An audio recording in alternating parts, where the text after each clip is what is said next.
नमस्कार मेरे दोस्तों, मेरे साथियों, मेरे छोटे भाइयों बहनों, स्वागत है आपका आपके अपने यूट्यूब चैनल पर।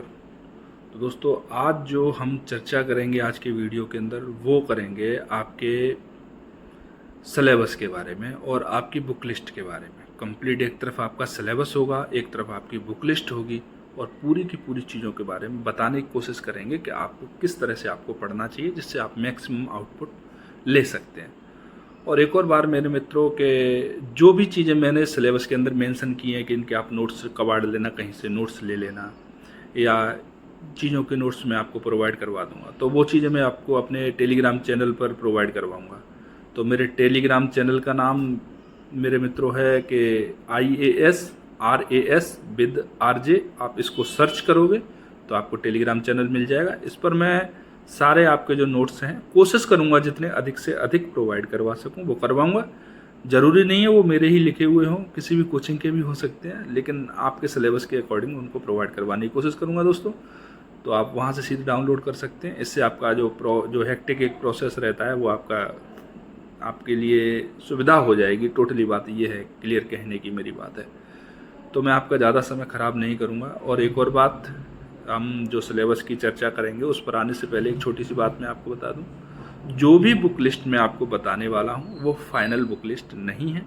हो सकता है आप उससे बेहतर फॉलो कर रहे हों, लेकिन जो मुझे बेहतर लगा, जो मेरे 5 बार का UPSC का अनुभव है, जो मेरे RAS का अनुभव है, मैंने सोचा उस सारे अनुभव के अकॉर्डिंग मैं आपको कुछ चीज़ें प्रोवाइड करवा दूँ।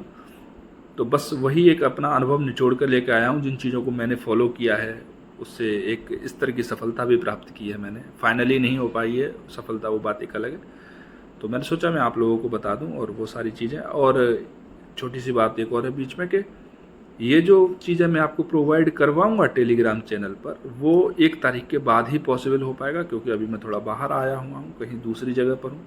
तो अपनी जगह पर जब पहुँचेंगे, अपने सोर्सेज के पास जब पहुँचेंगे, तो मैं आपको पूरी चीज़ें प्रोवाइड करवाऊंगा। ठीक है मेरे दोस्तों।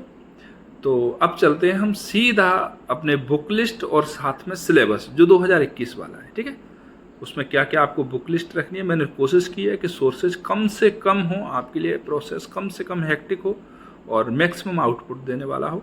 तो हम देरी नहीं करेंगे, आपका समय बहुत कीमती है, आपके समय की जो है उसकी वैल्यू को समझते हुए हम चलते हैं सीधा जो भी चीज़ें पॉसिबल हो सकती हैं सिलेबस के बारे में और बुक लिस्ट के बारे में, उनकी चर्चा करते हैं। ठीक है मेरे मित्रों। तो अब चलते हैं हम अपने सिलेबस और बुक लिस्ट के डिस्कशन पर। तो दोस्तों, अपन चलते हैं सीधा आज जो अपन करने वाले हैं काम, मतलब आज जो आपका मेंस का सिलेबस है और मेंस की जो बुक लिस्ट है उसको एक साथ इंक्लूड करके पूरी चर्चा करने वाले हैं अपन। मैं कोशिश करूंगा कि आपके जहन में जितने भी सवाल आ रहे हैं उनका मैं सॉल्यूशन दे पाऊँ।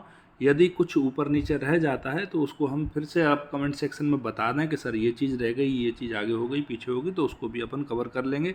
ठीक है मेरे मित्रों।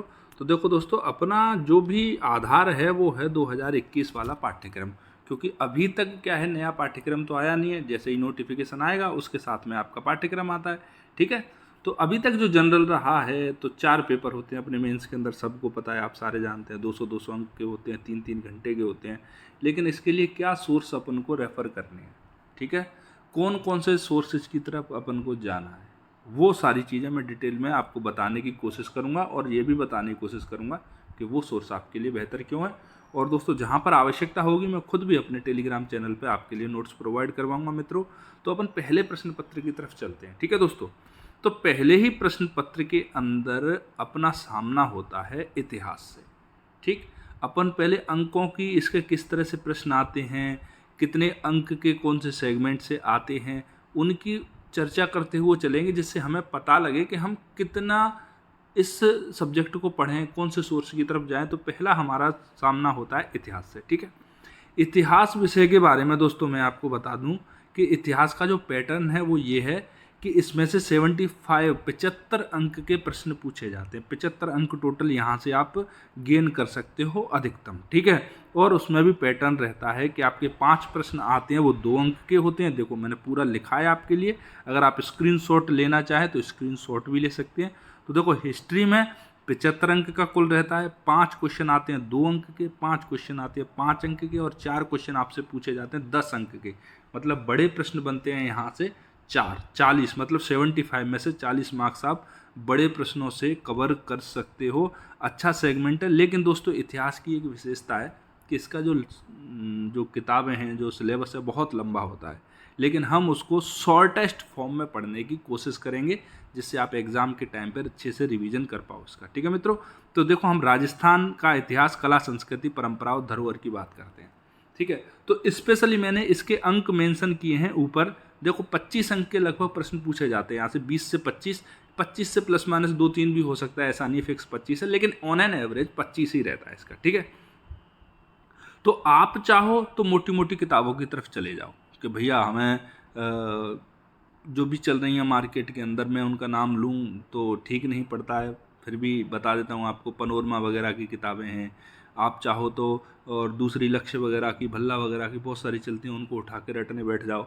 500 अंक, 500 पेज की किताब रटने से क्या फ़ायदा है 25 अंक के लिए। ठीक है, तो इसके लिए अच्छा है हम एक कॉन्क्रीट मटेरियल की तरफ चले जाएं, जहाँ से श्योरिटी हो कि 25 में से 20 अंक तो हम लेके ही आ सकते हैं। ठीक है, तो वो ज़्यादा बेहतर है। परीक्षा का मतलब ये नहीं होता कि आप 100% अंक प्राप्त करो। परीक्षा का मतलब होता है कि आप उन लोगों से ज़्यादा मार्क्स प्राप्त कर लो जो आपके साथ बैठे। ठीक है दोस्तों, और उन्हीं लोगों से ज़्यादा मार्क्स प्राप्त करने की कोशिश करना। अगर 100% की तरफ जाओगे तो 100% फेल होना तय हो जाएगा आपका।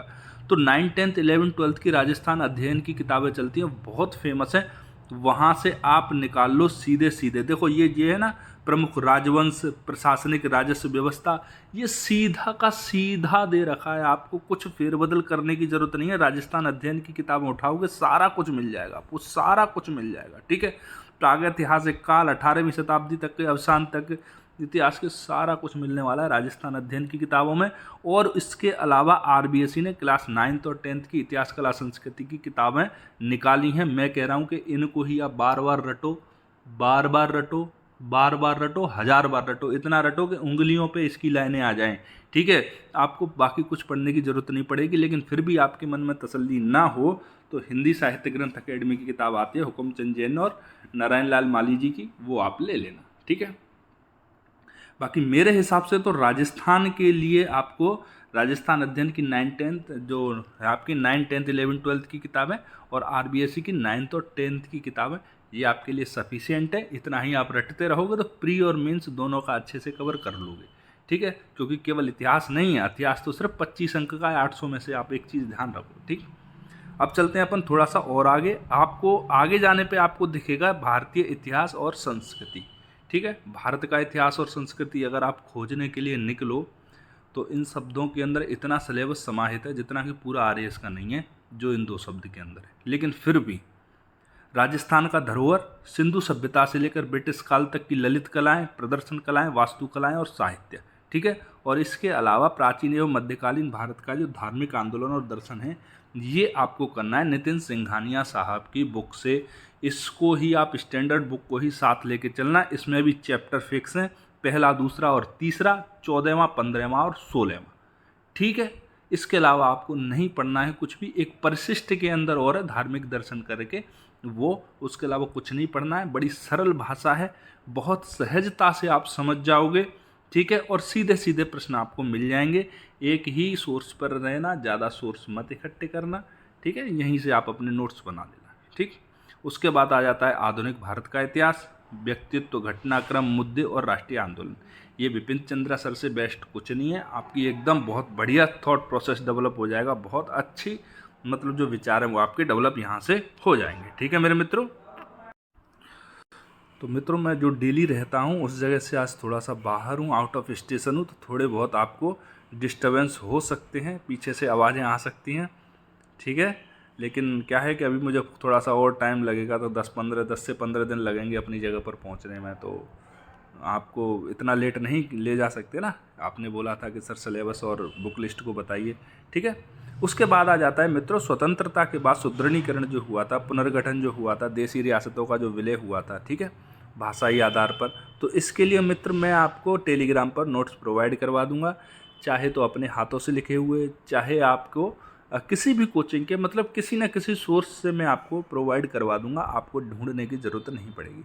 और मैं आपको बता दूं जितनी जगह पर ही मैंने नोट्स वगैरह जो मेंशन किए हैं, मैं कोशिश करूंगा वो सारे के सारे नोट्स मैं आपको अपने टेलीग्राम चैनल पे ही पहुंचा पाऊँ, जिससे कि आप लोगों का भी समय बचेगा। ठीक है, आप लोग सफलता प्राप्त करेंगे तो हमें कहीं ना कहीं दुआएं देंगे। ठीक है मित्रों, तो अब आ जाता है आधुनिक भारत, आधुनिक विश्व का इतिहास। और मैं आपको एक और बात बता दूं, यूपीएससी के अंदर मेरा हिस्ट्री ऑप्शनल रहा है, तो आप मेरे पे बिलीव कर सकते हैं। ठीक है, विश्व, आधुनिक विश्व के इतिहास की हम बात करते हैं तो यहाँ पर आपको 11th क्लास की एनसीईआरटी ले लेनी है, जो कि राजस्थान बोर्ड के अंदर भी चल रही है आजकल। ठीक है, इसके अलावा जो भी और एडिशनल चीज़ें होंगी उनको भी मैं आपके टेलीग्राम चैनल पर प्रोवाइड करवा दूंगा, आपको टेंशन लेने की कतई ज़रूरत नहीं।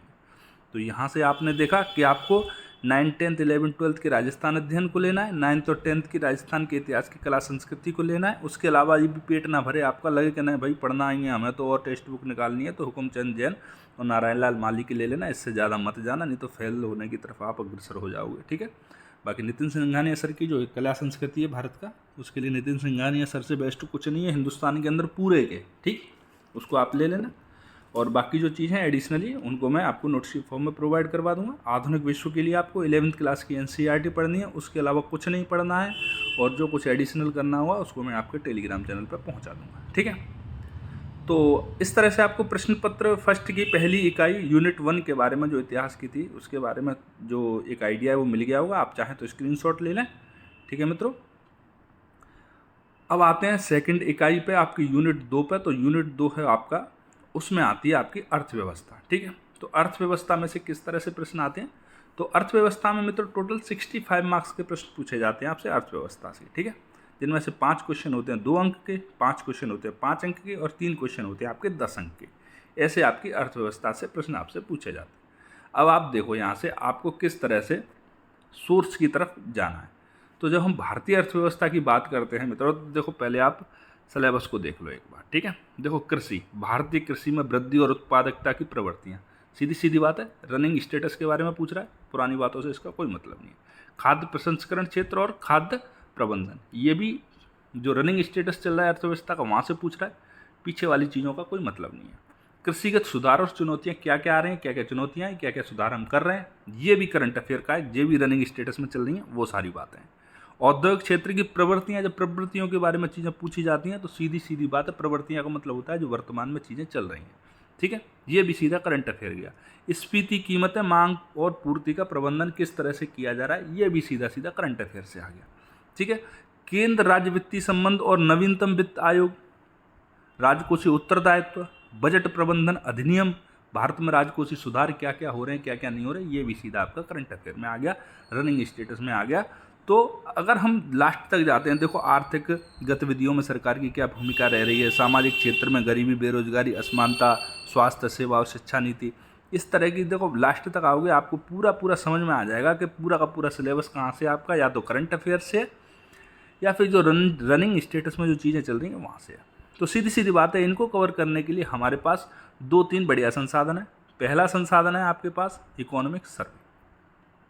लेकिन इकोनॉमिक सर्वे मित्रों आपकी समझ में तब आएगा जब आपकी बेसिक टर्मिनोलॉजी एकदम क्लियर होगी। क्या जीडीपी है, क्या जीएनपी है, क्या जीएसवी है, इसमें किस किस क्षेत्र का कितना कितना योगदान है, बैंक रेट क्या है, बैंकिंग सिस्टम क्या है, मुद्रास्फीति क्या है, मौद्रिक नीतियाँ क्या है, कौन निर्धारित करता है, ये सारी चीज़ें। तो दोस्तों बेसिक टर्मिनोलॉजी आप किसी भी कोचिंग के नोट्स उठा लो, वहाँ से कर लेना, चाहे स्प्रिंग बोर्ड उठा लो, चाहे दृष्टि उठा लो, चाहे कोई सी भी उठा लो, वहाँ से आप उठा लो। नोट्स उठाना जो लिखे हुए हैं जिसमें बेसिक टर्मिनोलॉजी दी गई है। और अगर आप कुछ भी नहीं मिल रहा है ना बेसिक टर्मिनोलॉजी क्लियर करने के लिए, तो लुसेंट की बुक उठा लो, उसमें बेसिक टर्मिनोलॉजी ठीक ठाक से दी रखी है, उसको कर लेना। ठीक है मेरे मित्रों, तो बेसिक टर्मिनोलॉजी को करने के लिए आपको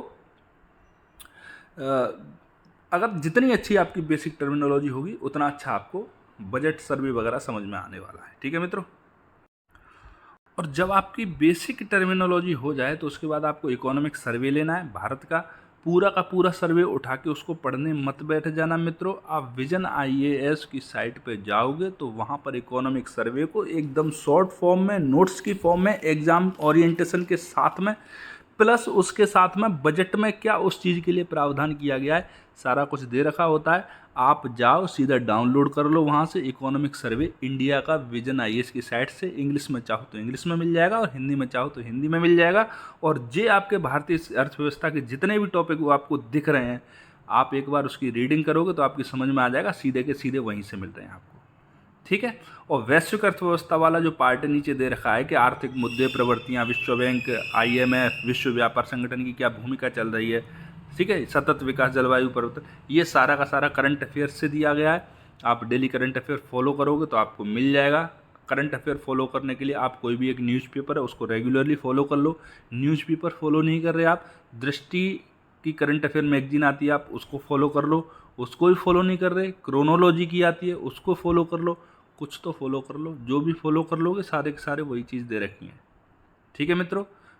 और अगर अभी भी किसी को लगता है कि नहीं साहब हमें तो कुछ अलग पढ़ना है, विशेष पढ़ना है, बहुत अलग से पढ़ना है, तो लक्ष्मी नारायण नाथूराम का जी की बुक आती है, आप उसको भी रेफ़र कर सकते हो, उसके पास भी जा सकते हो, ठीक है। कोई घाटा नहीं है जाने में, लेकिन इतना सारा है उसी को डाइजेस्ट करने में आपका सर दर्द करने लग जाएगा। अब बात आ जाती है राजस्थान की अर्थव्यवस्था की, तो आर्थिक समीक्षा प्लस बजट की समरी, पूरा बजट पढ़ने मत बैठ जाना, बजट की समरी, आर्थिक समीक्षा की भी समरी, जो मार्केट में घनी भरी पड़ी हैं उनको उठाओ, आप रट्टा मारो, अपने प्रयासों को बचाओ, ज़्यादातर प्रयास डालो मेमोराइज करने में चीज़ों को। जितनी चीज़ें आपको मेमोराइज होंगी, कंटेंट दिमाग के अंदर जितना अच्छा होगा उसको आप उतना ही अच्छी कॉपी पे उतारने का प्रयास कीजिए। बस मेमोराइज कीजिए और उसको दोबारा से कॉपी पे डाइजेस्ट कीजिए और कॉपी पे उतारिए, यही काम करना है आपको, ठीक है मित्रों। समय बचाओ जैसे भी बच जाए। उसके अलावा राजस्थान सुजस को आपको देखना है। तो मित्रों जो लोग मुझे रेगुलर फॉलो कर रहे हैं राजस्थान सुजस पे, उनकी समझ में आ जाएगा। कृषि परिदृश्य के बारे में भी अक्सर मैं बताता रहता हूँ, किसानों के बारे में भी मैं अक्सर बताता रहता हूँ, कृषि विपणन, डेयरी, पशुपालन, सबके बारे में मैं आपको विद क्वेश्चंस बताता हूँ वहाँ पर। सुजस डेली मुझे फॉलो कर रहे हैं, उन लोगों को पता होगा कि उनको सुजस फॉलो करने से कितना फ़ायदा मिल रहा है। अवसंरचनात्मक विकास, विद्युत, परिवहन, राजस्थान के प्रमुख विकास की परियोजनाएं कौन कौन सी चल रही हैं, कल्याणकारी योजनाएं कौन कौन सी चल रही हैं, सामाजिक न्याय में क्या हो रहा है, शिक्षा में, स्वास्थ्य में, रोजगार में, ये सारी के सारे चीज़ें आपकी एकदम क्लियर हो जाएंगी यदि आप सुजस को फॉलो करते हो। राजस्थान की अर्थव्यवस्था पूरी की पूरी आती ही सुजस से। और मैं कह रहा हूँ अगर आप 6 महीने साल भर का सुजस फॉलो करते हो तो उसके बाद आपको बजट और सर्वे पढ़ने की भी ज़रूरत नहीं है। ऐसा लगेगा आपको ये तो मेरे नोट्स के अंदर ही लिखा पड़ा है सारा का सारा, ठीक है मेरे। तो आप अगर आपको लगता है ठीक, तो आप हमारे चैनल को सब्सक्राइब करके हमारे सुजस प्रोग्राम को भी फॉलो कर सकते हैं। मैं डेली सुजस की वीडियो डालता हूं और बिल्कुल डिटेल्ड में एनालिसिस करके। सुजस और कितना कीमती है और कितना इंपॉर्टेंट है वो आपको आगे पता लग जाएगा। ये प्रचार नहीं कर रहा मैं अपने चैनल का, आपकी मर्जी हो तो आप देखना, नहीं हो भैया तो आपकी वही, फिर आप स्वतंत्र भारत के स्वतंत्र नागरिक हो, ठीक है। अब चलते हैं अपन आगे, बिना किसी समय को, अपने समय को ख़राब अपन नहीं करेंगे बिल्कुल भी। तो अब यूनिट 3 के बारे में बात करेंगे। इधर आता है आपका समाजशास्त्र, प्रबंधन, अंकेक्षण, लेखांकन, ठीक है। 4-5 चीज़ें आती हैं, ठीक है। तो अपन बात कर लेते हैं सबसे पहले समाजशास्त्र के बारे में। तो समाजशास्त्र से किस तरह से प्रश्न आने वाले हैं वो मैं आपको बता देता हूँ। तो टोटल 20 अंक के प्रश्न आते हैं यहाँ से। 5 क्वेश्चन आते हैं 2 अंक के और 2 क्वेश्चन आते हैं 5 अंक के, ठीक है। यहाँ से बड़ा कोई क्वेश्चन बनता नहीं है। उसका कारण है कि इसका टोटल वेटेज ही 20 का है। अगर एक बड़ा प्रश्न दे देंगे तो फिर कैसे पूछेंगे आपसे, टटोलेंगे कैसे। तो इनको ज़्यादा क्वेश्चन बनाने होते हैं, ज़्यादा आपको टटोलना होता है, इसलिए छोटे छोटे और कम अंकों के प्रश्न ये आपको देते हैं, ठीक है मेरे मित्रों। तो राजस्थान बोर्ड की क्लास 11th और 12th की समाजशास्त्र की किताबें हैं वो मोर देन सफिशियंट है, उनसे ज़्यादा आपको कुछ लेने की ज़रूरत नहीं है। उसके अलावा जो भी चीज़ है आपको क्या करना है, करंट अफेयर से लेनी है। देखो कैसे, देखो भारतीय समाज में जाति और वर्ग, ये प्रकृति, उद्भव, प्रकार और चुनौतियाँ, ये स्टैटिक से आप 11th-12th से बेसिक जो इन्फॉर्मेशन है उसके नोट्स बना लोगे। उसके अलावा क्या करोगे, जो भी चीज़ है भूमंडलीकरण का, सांस्कृतिकरण का, पश्चिमीकरण का क्या क्या प्रभाव पड़ रहा है इन चीज़ों पे, ठीक है, जाति पे, वर्ग, जो वर्ग व्यवस्था है उस पर क्या, किस तरह से जाति व्यवस्था टूटती चली जा रही है, ये सारा आपके करंट अफेयर का खेल है। दहेज, तलाक, बाल विवाह, भ्रष्टाचार, सांप्रदायिकता, निर्धनता, बेरोजगारी, मादक पदार्थों का व्यसन, कमजोर तबके के विशेषाधिकार, यहाँ पर आपको बेसिक जो इन्फॉर्मेशन है वो आपको 11th और 12th क्लास की जो किताबें हैं आरबीएससी की उनसे काफ़ी मिल जाएगी, बहुत अच्छी तरह से आपकी समझ विकसित हो जाएगी। उसके अलावा आपको क्या करना है, जो भी एग्जाम्पल्स हैं, फिर मैं आपको बता रहा हूँ राजस्थान से संबंधित जितने भी एग्जाम्पल्स हैं आपको सुजस के अंदर मिल जाएंगे, जो सुजस डेली पत्रिका है। और एग्जाम्पल्स ही आपके आंसर को एनहेंस करते हैं, जिससे एग्जामिनर आपके आंसर से बंधता है और आपको अच्छे नंबर देता है। एग्जामिनर की कोई गर्ज नहीं पड़ रही है कि वो आपका आंसर पढ़े, उसके जानो आप पढ़ो, आपकी आरएस बनो बढ़िया, ना बनो तो और भी बढ़िया, उसके कोई दिक्कत नहीं है। उसके आप कितना मेहनत करोगे, कितने साल खराब होंगे, इससे उस पर क्या फ़र्क पड़ने वाला है। आपको अपनी कॉपी से एग्जामिनर को बांधना है, ठीक है, उसकी गरज नहीं पड़ रही है कि वो बंधे आपसे। अब चलते हैं थोड़ा सा और आगे। देखो दोस्तों, तो राजस्थान में जनजातीय समुदाय हैं, भील, मीणा, गरासियाँ, समस्याएं और कल्याण। तो भील, मीणा और गरासियाँ जो जनजातियाँ हैं उनके बारे में तो आपको आर्ट एंड कल्चर वगैरह राजस्थान का दे रखा है, उसी में से कर लेना है कि भील के बारे में पूरा, मीणाओं के बारे में पूरा, गरासिया के बारे में पूरा। लेकिन जो कल्याणकारी जो योजनाएं और जो समस्याएं वो आपको मिलेंगी पूरी की पूरी राजस्थान के सुजस के अंदर। उसके अलावा कोई भी जगह नहीं है जहाँ पर इनसे संबंधित जो समाज समस्याएं और इनके कल्याणकारी जो योजनाएं वो आपको मिले, ठीक है। अब चलते हैं और आगे मित्रों। अब हम बात कर लेते हैं प्रबंधन की। तो प्रबंधन से भी आपके 20 अंकों का प्रश्न पूछा जाता है, जहाँ से 5 क्वेश्चन होते हैं वो 2 अंकों के होते हैं और 2 क्वेश्चन होते हैं वो 5 अंक के होते हैं, ठीक है मित्रों। आरबीएससी की प्रबंधन की बुक है, वही आपको रटनी है। उसके अलावा क्या करना है, उसके अलावा कुछ नहीं करना है, करंट अफेयर को जोड़ना है। करंट अफेयर बहुत इंपॉर्टेंट है। करंट अफेयर डायरेक्टली आपको नहीं दिखेगा, लेकिन आप जब तक करंट अफेयर से एग्जाम्पल्स नहीं डालोगे आंसर के अंदर, तब तक आपका आंसर अट्रैक्टिव नहीं होगा। आंसर अट्रैक्टिव नहीं होगा तो सिलेक्शन थोड़ा सा मुश्किल हो जाएगा, या फिर जिस रैंक को आप डिजर्व करते हो वो रैंक आपको नहीं मिलेगी, ठीक है। अब हम बात कर लेते हैं, देखो हम प्रबंधन की ही बात करें तो उद्यमिता प्रबंधन, उद्भवन, स्टार्टअप्स, यूनिकॉर्न, उद्यम पूंजी, एकल निवेशक, एंजल निवेशक वगैरह, ये उद्यमिता वाला, ये एंजल निवेशक, उद्यम पूंजी, यूनिकॉर्न, स्टार्टअप्स वगैरह का ये आपका हो जाएगा जब आप टर्मिनोलॉजी क्लियर करोगे इकोनॉमिक्स के अंदर, ठीक है। उसके अलावा इनका जो प्रबंधन की बातें हैं वो आरबीएससी की किताब कर देगी, ठीक है। इसके अलावा और भी प्रबंधन के मामले में क्या क्या नवाचार हो रहे हैं ये आपको करंट अफेयर की तरफ जाना पड़ेगा। इसका आपके पास कोई चारा नहीं है, बिना करंट अफेयर की तरफ जाए आप उसको कैसे एग्जाम्पल दोगे जब आप करंट अफेयर पे जाओगे ही नहीं, आपको पता ही नहीं होगा चल क्या रहा है हमारे आसपास। तो करंट अफेयर के लिए देखो, मेरे से अगर कोई पूछे कि सर आप कौन से 2 सोर्स हैं जो करंट अफेयर के लिए बताते हो, तो मैं तो आपको बता दूं, राजस्थान के लिए राजस्थान का सुजस, उससे बेहतर कुछ नहीं। इंडिया के लिए संसद टीवी, उससे बेहतर कुछ नहीं। सारे के सारे वहीं से कॉपी पेस्ट करते हैं। अगर आप डायरेक्ट इन सोर्सेज को फॉलो करोगे तो आपको निसंदेह बहुत अच्छी समझ विकसित होने वाली है, बहुत अच्छा क्या बोलते हैं आपको जो आउटपुट मिलेगा शानदार मिलेगा। आप 1 महीने फॉलो करके देखिए, दोनों ही चीज़ों को मज़ा आ जाएगा, ठीक है। अब लेखांकन और अंकेक्षण वाला, इसमें भी 20 मार्क्स का आता है। ये भी 5 क्वेश्चन 2 अंक और 2 क्वेश्चन 5 अंक के होते हैं। ये भी आरबीएससी का करना है, और जो भी आपको आरबीएससी किताब में नहीं मिले डिटेलिंग में, उसके लिए आपको थोड़ा सा इंटरनेट को परेशान करना है, गूगल भैया को थोड़ा सा परेशान करो कि बाबा अब आप जगे आओ, अब थोड़ा सा हमें मदद करो, ठीक है मित्रों। अब चलते हैं अपन प्रश्न पत्र 2 की तरफ। तो दोस्तों उम्मीद करता हूँ प्रश्न पत्र जो 1 है वो आपकी समझ में ठीक ठाक से आया होगा। आपको कहाँ कहाँ से बुक्स रेफर करनी है ये भी आपकी समझ में आया होगा, ठीक है। तो पहला आ जाता है आपका प्रशासकीय नीति शास्त्र। तो एथिक्स बोलते हैं इसको साधारण भाषा में।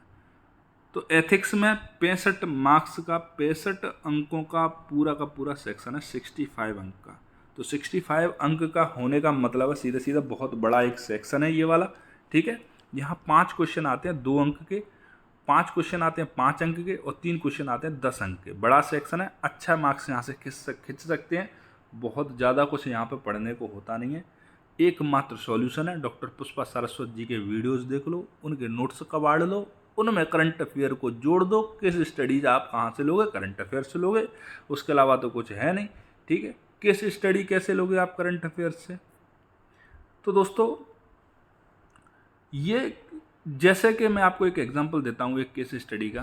तो केस स्टडी पूछी जाती है जो आपके आसपास जो चीज़ घटित हुई है। मान लो कि बागेश्वर बाबा अभी गए थे पटना के अंदर, बहुत एक सिंपल सी चीज़ बता रहा हूँ, ठीक है। बागेश्वर बाबा छोड़िए, बागेश्वर बाबा एक धार्मिक मुद्दा हो जाएगा तो आप लोग बोलेंगे। अभी आप उत्तरकाशी चले जाइए। उत्तरकाशी में क्या है, एक समुदाय विशेष को एक दूसरे समुदाय के द्वारा कहा जा रहा है, उस पर आरोप लगाया जा रहा है, आरोप प्रत्यारोप किए जा रहे हैं और उसको वहाँ से निकालने के लिए एकजुटता दिखाई जा रही है। वहाँ पर आंदोलन किए जा रहे हैं, महापंचायत का आयोजन किया जा रहा था। तो वहाँ पर यदि SDM हो, DSP हो आप, तो वो केस हुआ है तो आप उसको किस तरह से हैंडल करते। तो एक इस तरह का एक मुद्दा आपको देके नीचे कई तरह के प्रश्न दे देंगे और प्रश्न बोलेंगे कि आप होते तो क्या करते। उसको कारण सहित आपको बताना है कि अच्छा मैं होता और इसको ऐसा करता, क्यों करता, उसका भी आपको क्लैरिफिकेशन देना होता है। ठीक है, तो इस तरह से क्या होता है मित्रों, आपको वहाँ पर केस स्टडी वगैरह है, जो करंट अफेयर के टच में रहोगे तो केस स्टडी बहुत अच्छी होगी। तो डॉक्टर पुष्पा सारस्वती जी के वीडियो देखने, उनके नोट्स कवाड़ने, उनको रट्टा मारना है और उनमें करंट अफेयर घुसा देना है। बस एथिक्स के लिए इतना करना है। बहुत ज़्यादा सोर्सेज की तरफ मत जाइए। बहुत सारे लोग आपसे बोलेंगे, ठीक है, कि सुब्बा राव जी की बुक ले लो, ये बुक ले लो, वो बुक ले लो। कुछ नहीं है भाई, अपनी समझ विकसित करो, बार बार ये लेक्चर देखो, इनके नोट्सों को बार बार रिवीजन करो और उसके बाद उसमें करंट अफेयर घुसाते जाओ। आपके मार्क्स तैनात हो जाएंगे। 65 में से आपको 45-40 तक मार्क्स चले जाएंगे। और ये 40, मैं कह रहा हूँ कि 65 में से 35 मार्क्स भी अगर आते हैं, 40 मार्क्स भी आते हैं तो अच्छे मार्क्स है, ख़राब नहीं है। ठीक है, 40-45 पे आप पहुँच जाते हो, बहुत अच्छे मार्क्स है। ठीक है मेरे मित्रों, देखो भगवत गीता का नीति शास्त्र इसमें दे रखा है, गांधी जी का दे रखा है। गांधी जी के बारे में मैंने आपको कल परसों भी बताया था सुजस के अंदर। तो गांधी जी के जो और विश्व में जो नैतिक चिंतक हैं, दार्शनिक वगैरह हैं, निर्णय में नैतिक चिंता है, द्वंद्व है, चुनौतियां हैं, ये सारी चीज़ें आपको क्लियर हो जाएंगी ये वीडियो देखते ही। आप डॉक्टर पुष्पा सारस्वती जी पे आँख बंद करके भरोसा कर सकते हो। ठीक है, और वहाँ से नोट्स ले कबाड़ लो उनके, कहीं से भी मार्केट से मिल जाएंगे आपको नोट्स। कबाड़ के आप क्या करोगे, अगर मेरे पास आ गए, मैंने कबाड़ लिए कहीं से, तो मैं टेलीग्राम पे डाल दूंगा। ठीक है मित्रों, बाकी चलते हैं आगे। तो आगे मिलेगा आपको साइंस और general science and science and tech वाला पोर्शन मिलने वाला है। ठीक है मित्रों, तो देखो टोटल यहाँ से 70 मार्क्स के क्वेश्चन आते हैं। कितने के, 70 अंक के प्रश्न पूछे जाते हैं। यूनिट 2 में साइंस है, जनरल साइंस और साइंस एंड टेक है। वहाँ से तो 5 क्वेश्चन 2 अंक के, 4 क्वेश्चन 5 अंक के और 4 क्वेश्चन 10 अंक के। इस तरह से यहाँ से जो है क्लासिफिकेशन रहता है। ठीक, अब देखो दोस्तों, यहाँ पे आती हैं 3 चीज़ें। एक तो होती है जनरल साइंस, एक साइंस एंड टेक, एक राजस्थान के जो विशेष संदर्भ में और उसके अनुप्रयोग वगैरह हैं, वो सारी चीज़ें आती हैं। तो देखो साइंस एंड टेक जो है, उसके लिए आपको किसी भी कोचिंग के नोट्स कबाड़ लेने हैं, उससे आपका बेसिक क्लियर होगा। बेसिक के बाद उसमें करंट अफेयर को ऐड करते हुए चले जाना है। पूरी की पूरी चीज़ करंट अफेयर पर डिपेंड करती है, साइंस एंड टेक वाली। ठीक है, आप बोलोगे सर साइंस एंड टेक में देखो robotics, machine learning, augmented reality, nano प्रौद्योगिकी।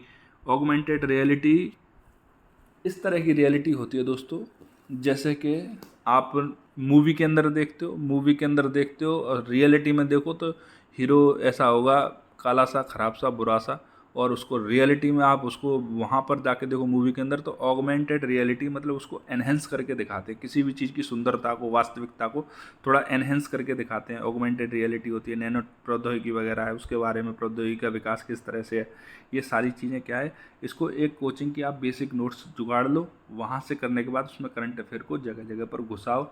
जैसे करंट अफेयर का कोई चीज़ आपको मिले, आप अपने स्टैटिक के नोट्स के अंदर ऐड करते हुए चले जाओ। इस तरह से आपके साइंस एंड टेक के नोट्स बन जाएंगे। और जनरल साइंस के लिए आपको दृष्टि IAS की एक क्विक बुक करके आती है, सामान्य विज्ञान करके, उसको रट्टा मार लो। उससे बाहर आपसे ना तो प्रीलिम्स में आएगा ना मेंस के अंदर आएगा। बहुत बढ़िया किताब है, उसको रटोगे।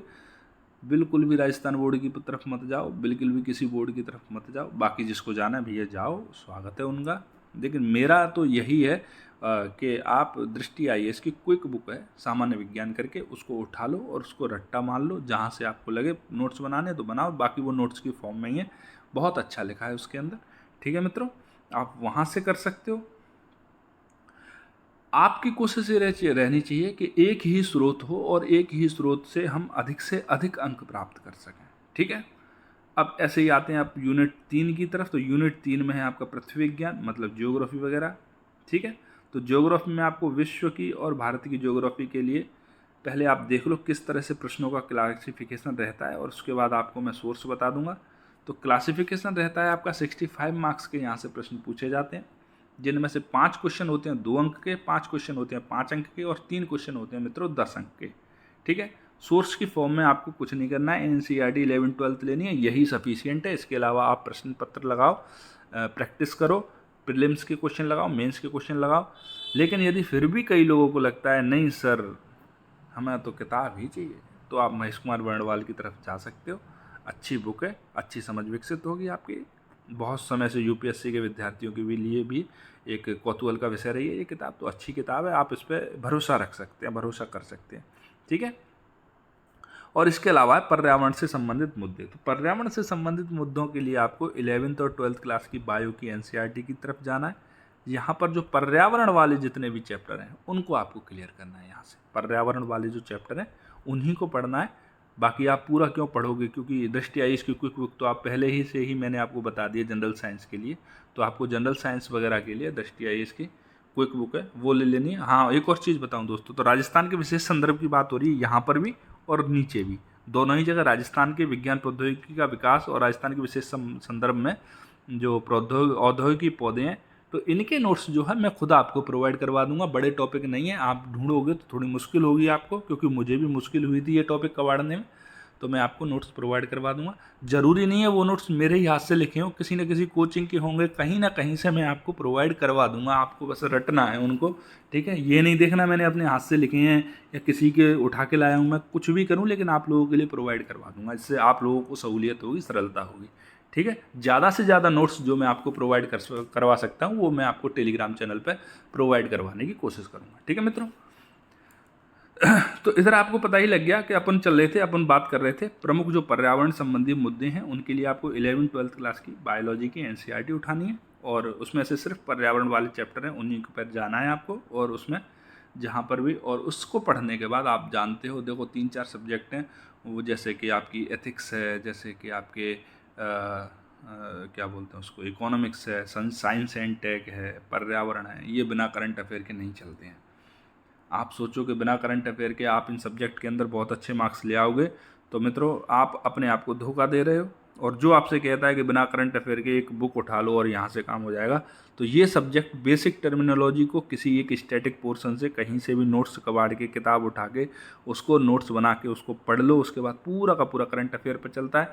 और यकीन मानिए सुजस राजस्थान के लिए और इंडिया के लिए संसद टीवी, इन दोनों जगहों पर अगर आपकी नज़र है तो कोई प्रश्न आपको अनजाना नहीं लगेगा। आपको बहुत ऐसा लगेगा, यूज टू हो जाओगे आपके, अरे यार इस चीज़ को तो अपन पहले ही पढ़ चुके हैं, आप ये जो चीज़ दे रहे हैं। देखो ये लोग, ये दोनों सोर्स क्या हैं, ये गवर्नमेंट के सोर्स हैं, तो सरकार अपने सोर्सेज को ही तवज्जो देती है। सरकार कभी भी किसी कोचिंग के नोट्स की तरफ नहीं जाती। सरकार को कोई मतलब नहीं है कौन सी मैगजीन के अंदर कौन सी खबर छपी है, कौन सी नहीं छपी है। वो सिर्फ अपने सोर्स को देखती है कि मैंने उस दिन इस चीज़ के बारे में चर्चा की थी। अब IR के बारे में, अब देखो IR का एक बेहतरीन टॉपिक बनने वाला है, अमेरिका और भारत के संबंध, अमेरिका इंडिया जो संबंध है उसके ऊपर संसद टीवी पर जाओ, मोदी जी जिस दिन गए थे उस दिन की भी चर्चा है, जब क्या क्या वहाँ पर कर रहे हैं उन दिनों की भी चर्चा होगी, और अंत में क्या क्या समझौते होंगे उनकी भी चर्चा होगी। तो एक पूरा फ्लो के अंदर घटना चक्र होगा जो आपके दिमाग के अंदर सेट हो जाएगा। तो संसद टीवी और सुजस, इनके अलावा आप ज़्यादा इधर उधर मत भागा करो, अपने नोट्स बनाने की कोशिश करो, करंट अफेयर की अपने हाथ से लिखोगे तो उससे क्या है, आपका कन्फ्यूजन नहीं रहेगा। अपने हाथ से लिखने पर क्या होता है कि चीज़ें क्लियर होती चली जाती हैं। बाकी मेरी इन बातों से कई लोगों को ऑब्जेक्शन भी हो सकता है, मैं ये नहीं कह रहा कि मैं जो कह रहा हूँ वही फाइनल है, मैं जो बता रहा हूँ वो भी एक चीज़ है, बस ये मान के चलिए, ठीक है। तो राजस्थान देखो इंडिया के लिए और वर्ल्ड के लिए, आप ज्योग्राफी के लिए 11th-12th की NCERT ले लो, उसके अलावा महेश कुमार बर्णवाल जी को ले लो, प्लस आप पर्यावरण संबंधी मुद्दों के लिए करंट अफेयर को बीच बीच में घुसाते जाओ, यही चीज़ है, ठीक है। अब राजस्थान के लिए आप 9th, 10th, 11th, 12th की जो राजस्थान अध्ययन की बुक्स हैं उनमें से आपको ज़्यादातर चीज़ें मिल जाएंगी। सबसे पहले आप उन्हीं को रटना, 9th, 10th, 11th, 12th geography वाले जितने भी चैप्टर हैं उनको रटने की कोशिश करना। इसके बाद भी अगर आपको लगता है कि आपकी समझ में कुछ कमी रह रही है तो आप हरिमोहन सक्सेना एक बुक उठा लेना और उसको बढ़िया से नोट्स बना डालना सारे के सारे। पूरी की पूरी किताब को मत पढ़ने बैठना, क्योंकि अब आपके समय पास उतना समय नहीं है कि आप पूरी की पूरी किताब का 2-3-4 बार रिवीजन मार सको। इसीलिए जो भी टॉपिक पढ़ो उसके छोटे छोटे नोट्स अपने हाथ से निकाल लेना वहाँ से, ठीक है मेरे मित्रों। अब चलते हैं थोड़ा सा और आगे। अब हम बात कर लेते हैं पेपर 3 के बारे में। अब आप 2 पेपर आपने क्लियर हो चुके हैं, अब पेपर 3 के बारे में बात कर लेते हैं। तो पेपर 3 में पहली यूनिट है भारतीय राजनीतिक व्यवस्था, विश्व राजनीति और समसामयिक मामले। देखो विश्व राजनीति और समसामयिक मामले, आप सीधी सीधी बात है, जियो पॉलिटिक्स पर डे चेंज होती है तो करंट अफेयर बेस्ड है। समसामयिक मामले तो बोल ही रहा है वो सीधा कि मैं करंट अफेयर से पूछूंगा। ठीक है, तो हम शुरुआत यहीं से कर देते हैं, विश्व राजनीति से और समसामयिक मामले से। ठीक, देखो शीत युद्ध के दौरान उदीयमान विश्व की अर्थव्यवस्था, संयुक्त राज्य अमेरिका का क्या वर्चस्व रहा, इसका प्रतिरोध क्या रहा, संयुक्त राष्ट्र क्षेत्रीय संगठन, ये सीधा सीधा कंप्लीट क्या है आपका करंट अफेयर है। भारत की विदेश नीति, उद्विकास, निर्धारित तत्व, संयुक्त राज्य अमेरिका, चीन, रूस, यूरोपीय यूनियन, पड़ोसी देश, G20, G7, G77, सार्क, ये सारा का सारा जियो पॉलिटिक्स का खेल है। यहाँ से प्रश्न बनता ही आपका करंट अफेयर बेस्ड है। किस तरह से इसमें से प्रश्न पूछे जाते हैं उसको भी अपन एक बार देख लेते हैं। तो टोटल पॉलिटिकल साइंस में से 75 अंक के प्रश्न पूछे जाएंगे आपसे। 5 क्वेश्चन 2 अंक के, 5 क्वेश्चन 5 अंक के और 4 क्वेश्चन 10 अंक के। बड़ा प्रश्न जहाँ से बनता है वो चीज़ आपके लिए स्कोरिंग होती है, क्योंकि बड़े क्वेश्चन पे आपको एक ही बार सोचना पड़ता है, एक ही बार पेन चलाना पड़ता है। देखो छोटे छोटे 2-3 प्रश्नों में अगर आप 100 शब्द लिखते हो तो आपके लिए ज़्यादा हेक्टिक होती है और ज़्यादा टाइम खराब होता है, क्योंकि हर क्वेश्चन के लिए आपको अलग फ्रेमिंग करनी होती है। लेकिन आपके पास जब कोई 100 शब्दों का एक ही प्रश्न मिल गया आपको 10 अंक का, तो वहाँ आपको क्या है, एक ही बार फ्रेमिंग करनी है क्वेश्चन की, एक ही बार उसके पॉइंट सोचने हैं रफ में, और फिर सिर्फ लिखना ही लिखना होता है। तो यहाँ समय भी बचता है और आप अच्छे से लिख भी पाते हैं, तो आपको अच्छे अंक भी मिलते हैं यहाँ पर।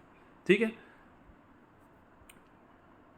देखो राजनीतिक गत्यात्मकताएं हैं, जैसे भारतीय राजनीति में जाति, धर्म, वर्ग, निर्जातीयता, भाषा, लिंग की भूमिका, क्या क्या भूमिका है। जो आप अभी देख रहे हो मोदी जी के अगेंस्ट में पूरा विपक्ष हो रहा है, तो वो किस आधार पर होगा, किस आधार पर जनता से बात करेगा भाई। वर्ग, निर्जाति, भाषा, दलितों की बात होती रहती है, अल्पसंख्यकों की बात होती रहती है। तो ये क्या है राजनीति के अंदर गत्यात्मकताएं। अब आप सोच लो, सीधा सीधा करंट अफेयर से रिलेटेड है। एक बच्चे ने मुझसे पूछा था, सर करंट अफेयर का कितना योगदान है। भाई पूरा करंट अफेयर का ही योगदान है, आपको स्टैटिक करने के बाद आंसर पूरा करंट अफेयर में ही जाने वाला है। ठीक है, बाकी अब चलते हैं, अपन देखते हैं। पहला पार्ट है जो है भारतीय राजनीति व्यवस्था, तो ये पूरा एम लक्ष्मीकांत में पूरा का पूरा दे रखा है, आपको करना भी वहीं से है और आपको ज़्यादा भागना नहीं है। एम लक्ष्मीकांत से बेहतर पॉलिटी के लिए पूरे हिंदुस्तान में कोई बुक नहीं है। मेरी सीधी सीधी बात है, इतनी बड़ी बात कर रहा हूँ मैं। एम लक्ष्मीकांत से बेहतर कोई बुक नहीं है पूरे हिंदुस्तान के अंदर पॉलिटी के लिए। तो आप वन स्टॉप सॉल्यूशन वहाँ जाओ, उसको पढ़ो, अपने हाथ से नोट्स बना लो, किसी और के हाथ से बने हुए नोट्सों पर कोई भरोसा मत करो। ठीक है, अब आप देखो राजनीति की राजस्थान राज्य की जो है राजनीति, उसके बारे में देखो।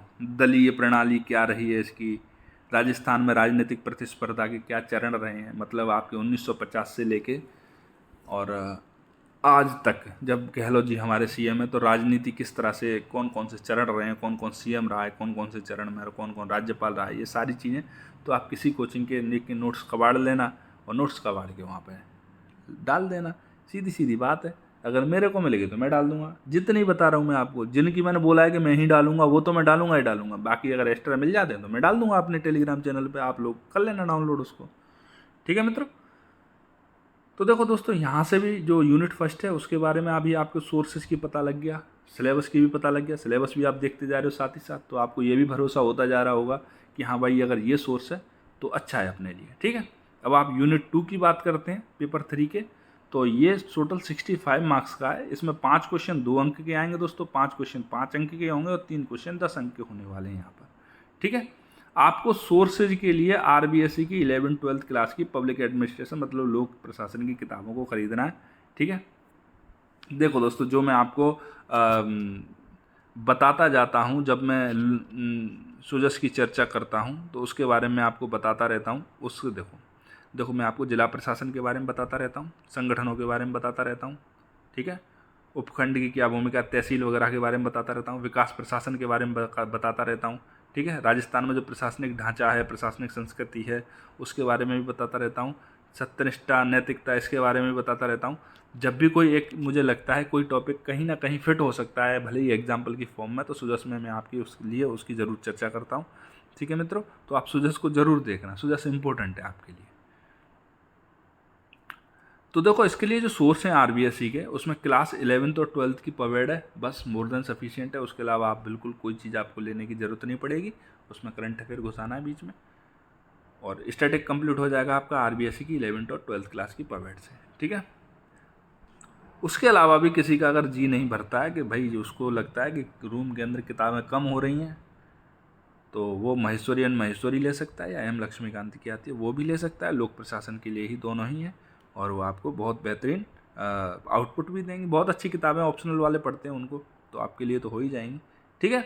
और देखो दोस्तों, जो मैंने नीचे हाईलाइट कर रखा है ब्लैक में, उसमें राजस्थान पॉलिटी वाली जो क्लासेज के नोट्स हैं उसी में से सारा हो जाएगा। राजस्थान पॉलिटी के लिए मैंने आपसे बोला था, देखो ऊपर, कि राजस्थान राज्य की राजनीति, उसके लिए आपको नोट्स ले लेने हैं किसी की क्लास के, तो वो नोट्स जो हैं कोचिंग वाले वही पर्याप्त हो जाएंगे। यहाँ नीचे जो है प्रशासनिक ढांचा राजस्थान की, राज्य सचिवालय, निदेशालय, मुख्य सचिव, मुख्यमंत्री, मंत्रिपरिषद, राज्यपाल, जिला कलेक्टर, और नीचे आप विकास प्रशासन वगैरह, राज्य मानवाधिकार आयोग, निर्वाचन आयोग, लोक आयुक्त, राज्य लोक सेवा आयोग, लोक गारंटी अधिनियम 2011, जन सुनवाई का अधिकार 2012। तो ये दोनों हैं। अगर आपको अधिकार अधिनियम वगैरह नहीं मिलते, देखो अधिनियमों के बारे में भी हम खूब चर्चा करते हैं सुरेश के अंदर। अब अपन चलते हैं थोड़ा सा आगे।